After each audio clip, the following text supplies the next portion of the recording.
Le Seigneur soit avec vous. Et avec votre esprit. Évangile de Jésus-Christ selon saint Matthieu. Gloire à toi, Seigneur.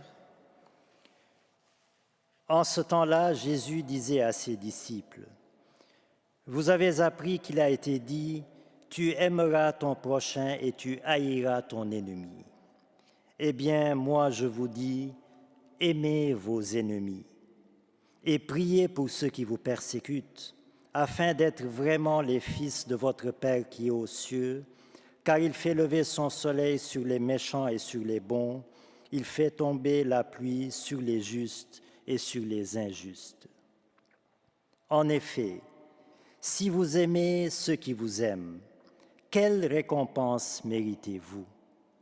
Les publicains eux-mêmes n'en font-ils pas autant? Et si vous ne saluez que vos frères, que faites-vous d'extraordinaire? Les païens eux-mêmes n'en font-ils pas autant? Vous donc, vous serez parfaits, comme votre Père céleste est parfait. Acclamons la parole de Dieu.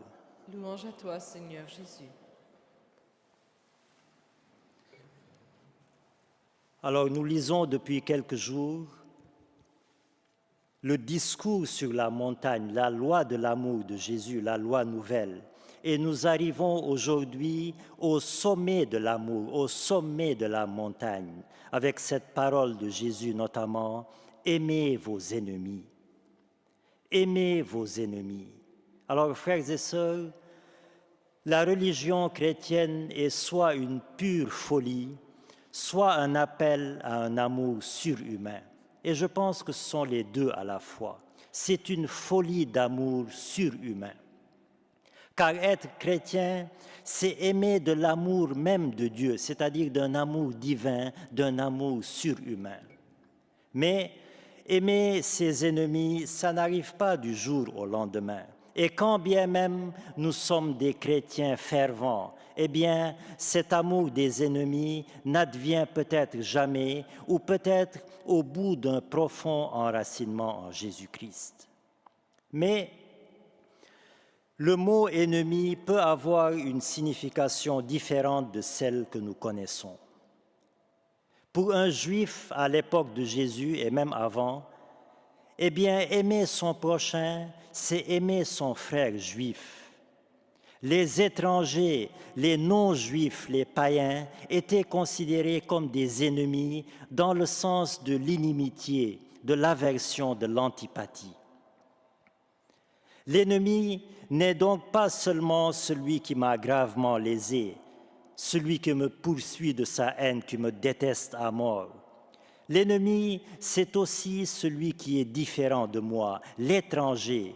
Ennemi, non pas parce qu'il m'a causé un tort, parce qu'il m'a causé un mal, mais seulement parce qu'il est différent de moi. Quand Jésus dit « aimez vos ennemis », il appelle donc à un amour universel, à un amour non exclusif, non sélectif. Il ne s'agit pas seulement d'aimer ses frères juifs, mais tous indistinctement. Si vous ne saluez que vos frères, que faites-vous d'extraordinaire? Les païens eux-mêmes n'en font-ils pas autant, nous dit Jésus dans l'Évangile. Aimer ses ennemis, c'est donc aimer l'étranger, celui qui n'est pas de ma famille, de ma patrie, de ma race, de ma culture, de ma tribu, de mon ethnie, etc.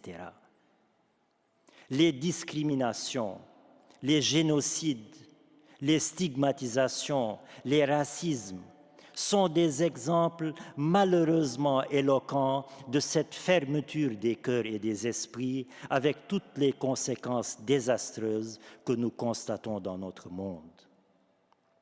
Un monde où l'être humain perd de son universalité et sombre dans l'égoïsme. Et nous le constatons quotidiennement. Les moyens de communication augmentent, mais la fraternité humaine diminue. La technologie progresse, la fraternité humaine régresse. Les possibilités s'élargissent, mais les cœurs se rétrécissent.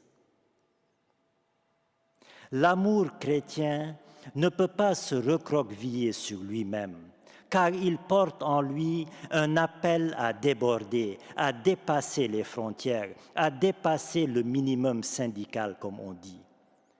Tout comme l'amour de Jésus, qui a rempli 6 jarres de vin, 600 litres de vin, alors que les invités avaient sans doute besoin d'une quantité moindre pour conclure le mariage en beauté.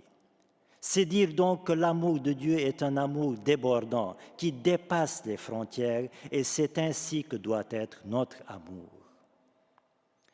En nous appelant à aimer nos ennemis aujourd'hui, Jésus nous appelle donc à dépasser notre égocentrisme, à dépasser notre amour exclusif, sélectif, et à nous ouvrir à l'universel, à aimer l'autre qui est différent de moi, pour bâtir un monde fraternel, un monde familial, un monde où, pour paraphraser un peu Saint Paul, il n'y a plus ni noir ni blanc, ni riche ni pauvre, ni fort ni faible, afin que nous soyons tous un en Jésus-Christ, qui est lui-même l'homme universel et le Dieu universel. Alors, en ce temps de carême, demandons au Seigneur cette grâce singulière, cette grâce lumineuse, cette grâce qui est tellement nécessaire pour assainir nos relations humaines, la grâce d'aimer nos ennemis. Amen.